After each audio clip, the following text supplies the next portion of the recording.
¿Compraste todo lo que necesitabas? ¿Conseguiste todo? ¿Trajiste el diario? Ahora me doy cuenta que dejé el grabador abierto. Esto que oíste no es un diálogo que tenga nada que ver con la película. Unas preguntas que yo le decía a Aurora, está haciendo la cama en los trapiés. Hechos concretos me han movido en los últimos 5 años a reanudar un contacto personal con Latinoamérica. Y ese contacto se ha hecho por Cuba y desde Cuba. De mi país se alejó un escritor para quien la realidad, como le imaginaba Mallarmé, debía culminar en un libro. En París nació un hombre para quien los libros deberán culminar en la realidad. Este proceso comportó muchas batallas, derrotas, traiciones y logros parciales. En 1957 empecé a tomar conciencia de lo que pasaba en Cuba.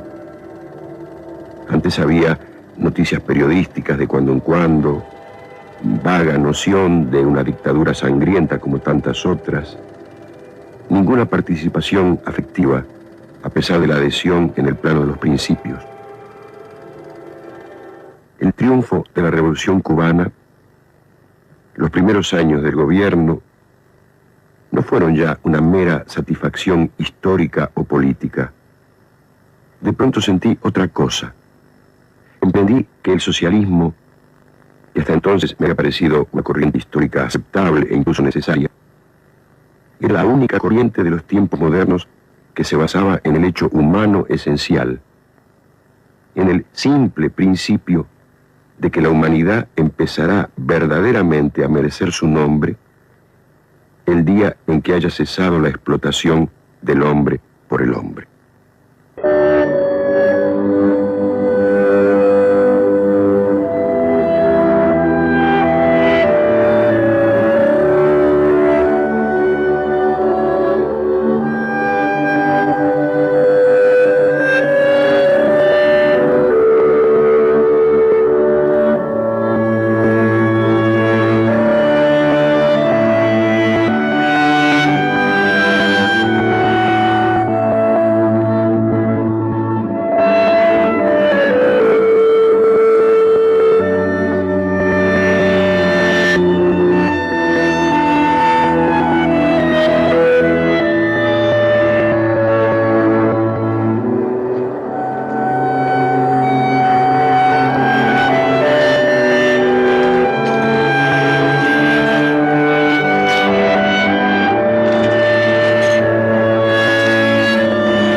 Somos como hongos, crecemos en los pasamanos de las escaleras, en piezas oscuras donde huele a cebo, donde la gente hace todo el tiempo el amor y después fríe huevos y pone discos de Vivaldi, enciende los cigarrillos y habla como Horacio y Gregorovius y Wong y yo, Camaduro, y como Perico y Ronald y Babs.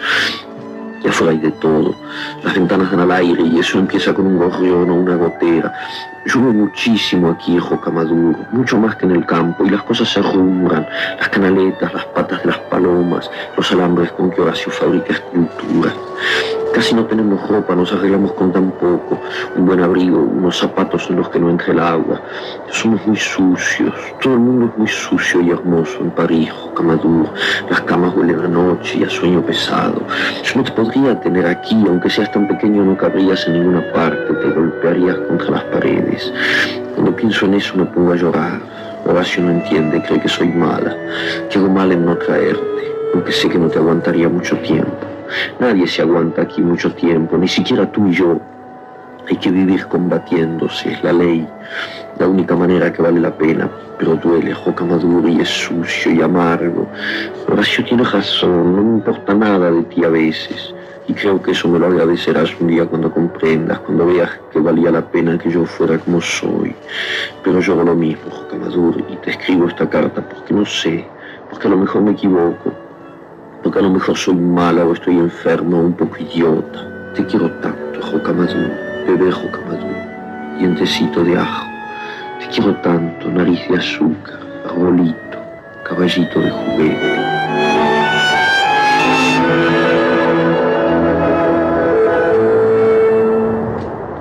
mí se me ocurrió, y sé muy bien que era una cosa difícil, realmente muy, muy difícil, intentar escribir un libro en donde el lector, en vez de leer la novela así consecutivamente, tuviera en primer lugar diferentes opciones, lo cual lo situaba ya casi en un pie de igualdad con el autor, porque el autor también había tomado diferentes opciones al escribir el libro. Ese libro es una tentativa para ir hasta el fondo de un largo camino de negación de la realidad cotidiana y de admisión de otras posibles realidades, de otras posibles aperturas. Bueno, y para mi gran sorpresa y mi gran maravilla, yo sé cuando terminé Rayuela que había escrito un libro de un hombre de mi edad, para lectores de mi edad. Y la gran maravilla fue que ese libro, cuando se publicó en la Argentina y se conoció en toda América Latina, encontró lectores en los jóvenes, en quienes yo no había pensado directamente jamás al escribir ese libro. Entonces, la gran maravilla para un escritor es haber escrito un libro pensando que hacía una cosa que correspondía a su edad, a su tiempo, a su clima, y de golpe descubrir que en realidad planteó problemas que son los problemas de la generación siguiente. Me parece una recompensa maravillosa y sigue siendo para mí la justificación del libro. Nous vous demandons de vous disperser et de venir demain à la manifestation prévue. C'est une provocation, n'y cédez pas. Nada piden los estudiantes que no sea de alguna manera una nueva definición del hombre y la sociedad, del hombre en la sociedad. Y lo piden en la única forma que es posible pedirlo en este momento, sin reivindicaciones parciales, sin nuevos esquemas que pretendan sustituir a los vigentes.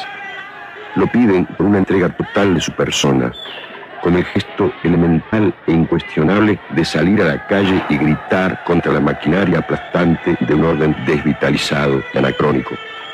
Los estudiantes están haciendo el amor con el único mundo que aman y que los ama. Su rebelión es el abrazo primordial, el encuentro en lo más alto de las pulsiones vitales. En el pabellón de la Argentina, ¿cómo no iba a manifestarse ese salto hacia una realidad auténtica, cuando bajo su techo se venía reiterando la injusticia, la discriminación, la estafa moral, que no era más que el reflejo de lo que sucede allá en la patria, allá en tantos países de América Latina? ¿Cómo no comprender entonces el sentido más profundo que tiene hoy aquí entre nosotros la evocación del ejemplo vivo del Che? ¿Cómo no comprender que lo sintamos tan cerca de los jóvenes que se baten en las calles y dialogan en los anfiteatros? Para el Che solo podía y solo puede haber un homenaje, el de alzarse como lo hizo él contra la alienación del hombre, contra su colonización física y moral. Todos los estudiantes del mundo que luchan en este mismo momento son, de alguna manera, el Che. Porque esta gran humanidad ha dicho basta y ha echado a andar. Y su marcha de gigantes ya no se detendrá. Yo tuve un hermano. No lo vimos nunca, pero no importaba. Yo tuve un hermano que iba por los montes mientras yo dormía. Lo quise a mi modo. Le tomé su voz libre como el agua. Caminé de a rato cerca de su sombra. No nos vimos nunca, pero no importaba. Mi hermano despierto mientras yo dormía. Mi hermano mostrando detrás de la noche su estrella elegida.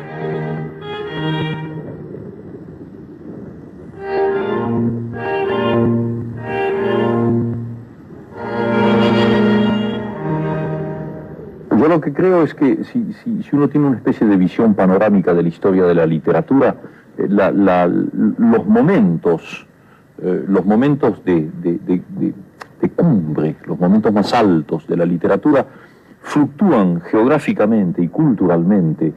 Entonces sería una ingenuidad y una tontería imaginar que eso que se ha llamado boom en América Latina sea un fenómeno, una garantía, un fenómeno duradero, una especie de certificado de madurez. No lo es, no lo es. Es un muy buen principio, es una cosa muy hermosa, y yo estoy contento de haber participado en ese momento.